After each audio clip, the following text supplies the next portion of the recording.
আসসালামু আলাইকুম রহমতুল্লাহ। আশা করি সবাই ভালো আছেন। বস্তা ভর্তি কী আছে দেখেই বুঝতে পারতেছেন। বস্তা ভর্তি হলো ফল আছে, মাটির ফল।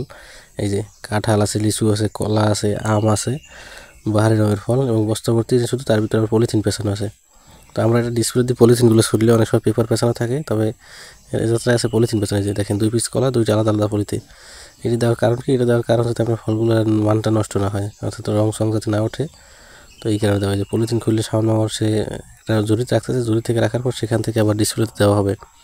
তো এর আগে যারা মাটির ফল আমাদের ডিসপ্লেতে কীভাবে দিয়ে কীভাবে আসে দেখেন না, তো তাদের জন্য এই ভিডিওটা। মাটির ফলগুলো এভাবে আমাদের কাছে আসে বস্তা ভর্তি অবস্থায়, পলি করা থাকে এই যে।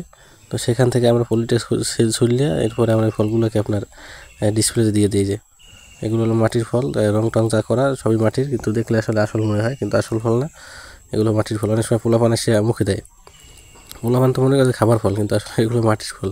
কিন্তু হঠাৎ করে দেখলে যারা আগে দেখে না তারা ভাববে যে না, এটা আসলে সত্যি আসল ফলই আর কি। দেখেন কালারগুলো বা এই যাত্রার ফলগুলো কালারগুলো খুব সুন্দর আছে। তবে মাটির ফল খোলার একটা দৃশ্য আপনাদেরকে দেখাইলাম। সবাই ভালো থাকবেন। আসসালামু আলাইকুম।